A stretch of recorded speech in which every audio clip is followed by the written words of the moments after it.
नमस्कार, आदाब, सत श्री अकाल, जय भीम, जोहार। मेरा नाम है नवीन कुमार। मोदी शाह की मस्ती खोरी देश पर भारी पड़ रही है। राष्ट्रीय सुरक्षा खतरे में है और आतंकवादियों की चांदी हो गई है। डोडा, कठुआ, रियासी। मोदी के शपथ लेने के 60 घंटे के भीतर कश्मीर में 3 हमले हो चुके हैं और नरेंद्र मोदी अधूरी जीत के विलासी जश्न में डूबे हैं। भारत को पहला प्रधानमंत्री मिला है जो राष्ट्र की सुरक्षा पर ताबड़तोड़ हमले के बीच चुनाव जीत जाने के बाद भी रोड शो में हाथ हिलाता फिरता है, फूलों की पंखुड़ियों में नहाता फिरता है, राष्ट्र की आत्मा पर चोट के बीच अपनी जय बुलवाता फिरता है। अखबारों की खबरें बता रही हैं कि भारत के प्रधानमंत्री देश नहीं संभाल पा रहे। जम्मू कश्मीर के रियासी, कठुआ और डोडा में 60 घंटे में एक के बाद एक लगातार 3 आतंकी घटनाएं हुई। इसमें 9 श्रद्धालुओं की जान चली गई, 1 जवान शहीद हुआ, 2 आतंकी मारा गया। तीनों घटनाओं को मिलाकर 5 जवानों समेत कुल 48 लोग घायल हुए हैं। सोचिए कि स्वागत समारोहों और बधाई संदेशों के आनंद में डूबे नरेंद्र मोदी किस तरह का देश चला रहे हैं।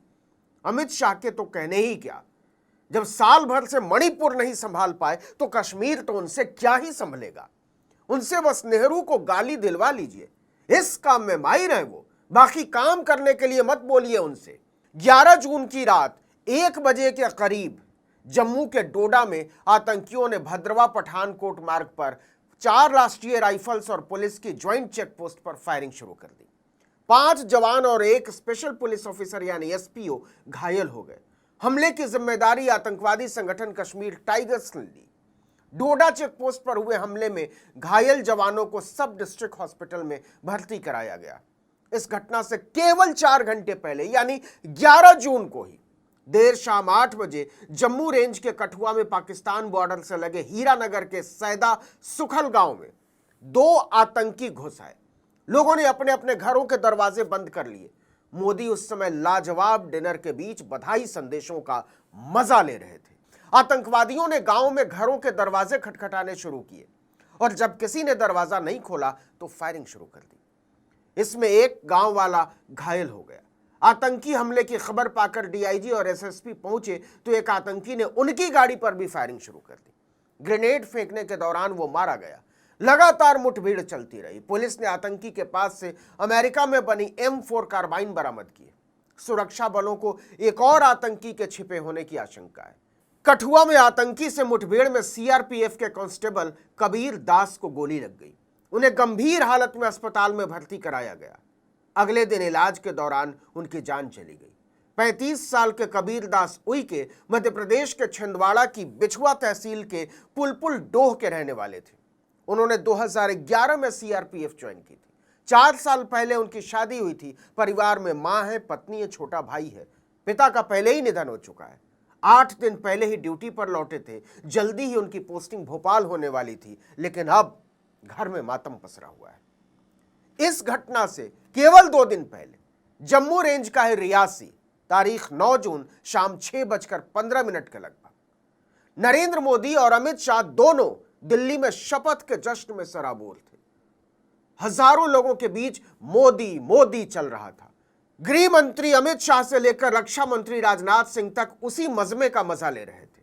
तभी कंदा इलाके में शिवखोड़ी से कटरा जा रही बस पर घात लगाकर बैठे आतंकियों ने हमला कर दिया। चीख पुकार मच गई। ड्राइवर को गोली लगी और बस खाई में जा गिरी। 9 श्रद्धालुओं की मौत हो गई, 41 घायल। पुलिस ने संदिग्ध आतंकी का स्केच जारी किया है। 20 लाख रुपए का इनाम रखा गया। 200 से ज्यादा लोगों को हिरासत में लेकर पूछताछ की गई। सर्च ऑपरेशन जारी है। केवल 60 घंटे के भीतर की कहानी है ये। ऐसे देश चला रहे नरेंद्र मोदी और उनके शिष्य अमित शाह। रक्षा मंत्री राजनाथ सिंह, मोदी मोदी के जयकारों पर आतंकवादियों के बंदूक के नाल से निकली गोलियों की बरसात ने सरकार की नाकामी छाप दी है। क्या गजब का नाटक चल रहा है। प्रधानमंत्री, गृह मंत्री, रक्षा मंत्री जश्न मनाने से फुर्सत नहीं और सांसद ट्वीट कर रहे हैं कि हम देश चला रहे हैं, सब देख लेंगे। उधमपुर से सांसद जितेंद्र सिंह ने ट्विटर पर एक पोस्ट लिखा, मैं अंतर्राष्ट्रीय सीमा के नजदीक हीरानगर सेक्टर के सैदा गांव में एक घर पर हुए आतंकवादी हमले के मद्देनजर कठुआ के डिप्टी कमिश्नर राकेश मिन्हास और एसएसपी कठुआ इनायत अली चौधरी के संपर्क में हूं। जिस घर पर हमला हुआ है उसका मालिक भी मोबाइल फोन पर संपर्क में है। संयुक्त पुलिस और अर्धसैनिक अभियान चल रहा है। आतंकवादी घुसे कैसे, इस पर कोई बात नहीं। राहुल गांधी ने इसे लेकर मोदी पर जमकर हमला बोल दिया। उन्होंने लिखा, बधाई संदेशों का जवाब देने में व्यस्त नरेंद्र मोदी को जम्मू कश्मीर में निर्ममता से मौत के घाट उतार दिए गए श्रद्धालुओं के परिवारों की चीखें तक सुनाई नहीं दे रही। रियासी, कठुआ और डोडा में पिछले 3 दिन में 3 अलग अलग आतंकी घटनाएं हुई हैं, लेकिन प्रधानमंत्री अब भी जश्न में मग्न है। देश जवाब मांग रहा है। आखिर भाजपा सरकार में आतंकी हमलों की साजिश रचने वाले पकड़े क्यों नहीं जाते? राहुल गांधी ने बहुत ही गंभीर सवाल उठाए हैं। नरेंद्र मोदी ऐसे प्रधानमंत्री हैं जो राष्ट्रीय सुरक्षा को रौंदे जाने के समय भी अपनी विलासिता, मौज मस्ती, जंगल नौका विहार में कोई खलल बर्दाश्त नहीं करते। याद कीजिए पुलवामा का हमला। यह सुरक्षा बलों पर हुआ इतिहास का सबसे भयावह हमला था। सीआरपीएफ के 48 जवानों की जान चली गई थी। जम्मू कश्मीर के तत्कालीन राज्यपाल सत्यपाल मलिक ने कई बार ऑन रिकॉर्ड कहा है कि 14 फरवरी को दोपहर 3:10 पर जब आत्मघाती हमले की खबर आई तो उन्होंने तुरंत प्रधानमंत्री से संपर्क किया। मोदी उस समय डिस्कवरी चैनल के शो मैन वर्सेस वाइल्ड के लिए उत्तराखंड के जिम कॉर्बेट नेशनल पार्क में बियर ग्रिल्स के साथ शूटिंग कर रहे थे। सत्यपाल मलिक ने बार बार कहा है कि तुरंत खबर दे दिए जाने के बाद भी मोदी ने यह शूटिंग नहीं रोकी थी। इस घटना के पूरे 4 घंटे बाद शाम 7 बजे के आसपास उन्हें उत्तराखंड के जिम कॉर्बेट नेशनल पार्क से निकलते देखा गया था। विपक्ष इसके बाद टूट पड़ा था कि आत्मघाती हमले में सीआरपीएफ के दर्जनों जवानों की मौत के बावजूद मोदी ने अपनी हवाखोरी के साथ कोई समझौता नहीं किया। लेकिन राहुल गांधी ने जो इशारा किया है वो ये कि पुलवामा हमले के कसूरवारों का आज तक कुछ पता नहीं चला। आज तक नहीं पता कि चप्पे चप्पे पर निगरानी के बावजूद मारुति इको वैन में विस्फोटकों की इतनी बड़ी मात्रा पुलवामा पहुंची कैसे। किसी को नहीं पता कि कैसे हमला करने से पहले आतंकियों ने यह जान लिया था कि किस बस पर हमला करना है और किस में सबसे ज्यादा जवान बैठे हुए। नरेंद्र मोदी ने 2019 के आम चुनाव में अपनी नाकामियों की वजह से हुई इस शहादत को वोट के बाजार में जमकर बेचा था।